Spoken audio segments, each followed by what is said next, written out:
Sup gang, it's your boy Lone Star Marshall here with a Battlefront 2 video. In today's video, I'll be giving you my ultimate assault class guide. These are just a few of my personal preferences for the assault, so you can change it up according to your playstyle and what you like. But without further ado, let's get into it. The assault class is a well-rounded class suitable for almost all situations and environments. They have a base health of 150 and a full health regeneration, as well as a medium movement speed. So let's get on to their abilities. So the assault's first ability is their thermal detonator, which you use by activating L3. I don't know what it is on PC, but for console it is L3. This throws out a thermal detonator that will damage enemies within its radius.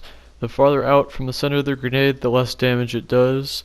But this ability is great for clearing out hallways of enemies and just throwing it in when you're about to die, because that can also get you a lot of kills.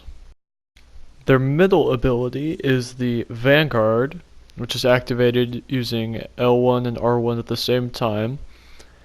And this makes the assault pull out a shotgun-like weapon that is great for close quarters, often resulting in a one-shot kill if you are close enough. This is great for those long hallway situations. You can pair this with a thermal detonator to get your enemies weaker and take out of you, and then rush in with the Vanguard to finish off the rest of the enemies. If you're not using the CR2, this is a great weapon for those close quarter situations. And the final ability for the assault is the Scan Dart, which you activate by pressing R1 on console. This ability will reveal all the enemies in a nearby radius to where the dart has landed, which can lend you the advantage as you can see where they are. Use this when going around hallways because it can give you a great advantage. Now on to the blasters for the assault class. The first one that you will be unlocking is the A280, which is a 3-round burst weapon with medium cooling power, medium range, medium rate of fire, and medium damage. It's good on those maps to go from close combat to long combat, like Yavin 4, Endor, and Mos Eisley, as you see in the background. I recommend the attachment improved cooling and improved range. That'll really help you in both situations to really take out the enemy better.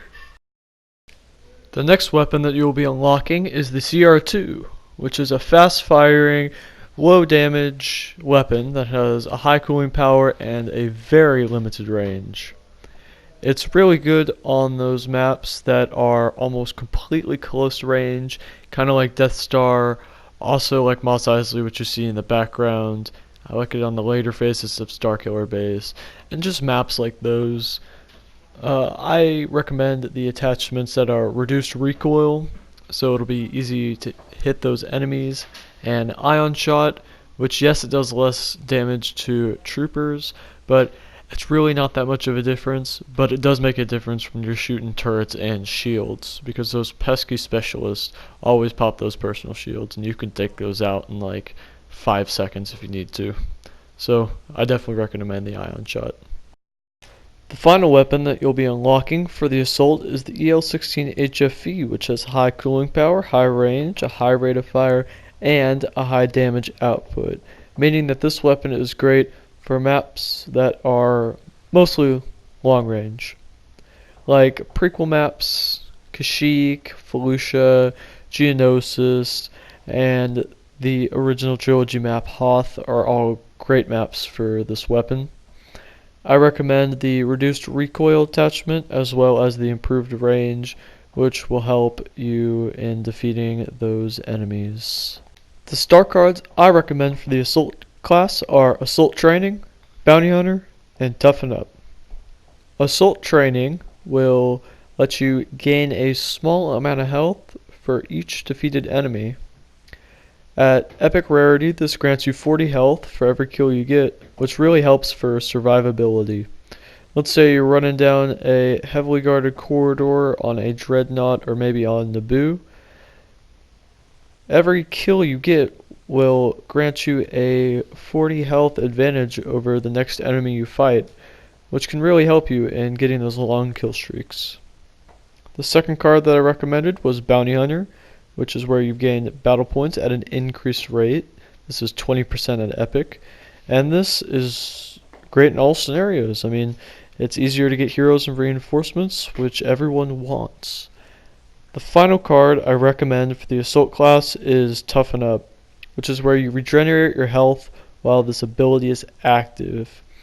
At Epic Rarity, the recharge time is 22 seconds. This replaces the Scan Dart ability, but trust me, it's worth it. You activate this ability and get behind cover, and 1 second later, you're already up to almost max health. And now, finally, I just wanted to give you guys some general tips and tricks for the Assault. So I like to play the Assault semi-aggressive. If you find a great spot that's well covered, maybe right around a corner or behind some boxes, the Assault can really shine and just take out enemy after enemy, especially if you have the right cards equipped. Another tip for the Assault is I like to use the Vanguard for more of a speed ability rather than, let's say, a actual shotgun, because oftentimes I find myself running into a group of enemies with a Vanguard, missing one shot, and then dying instantly. So therefore, I like to use the Vanguard for more of mobility purposes rather than the actual shotgun. Also, save your thermal detonator. You're going to come to a point where there's going to be a group of enemies, you hit the L1, and nothing happens because you used it on one pesky enemy that you just couldn't kill, passing up an advantage for, well, 5 kills in a row. So make sure you save that ability for when you really need it. And finally, stay with your team. The Assault can be really good when paired with other classes, like especially the Officer with the health buff, and the Heavies in case you do get to those close quarter combat. Also, stick with your heroes because they can really help against enemy heroes, because let's face it, if you're an Assault and you're facing down a Count Dooku or a Darth Vader, you're not going to make it.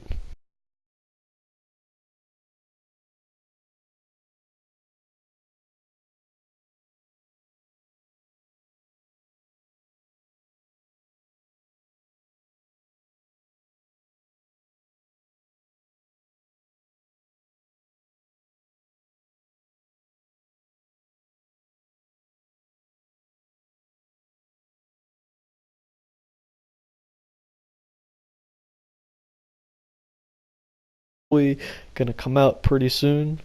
We're working hard to get it ready. The script is almost done. We've already started filming a few scenes. But yeah, I'll try to get out videos more often, at least once a week I'm hoping for, and then maybe live streaming once a week as well. But yeah, I think that concludes the video, and I'll see you guys in the next one.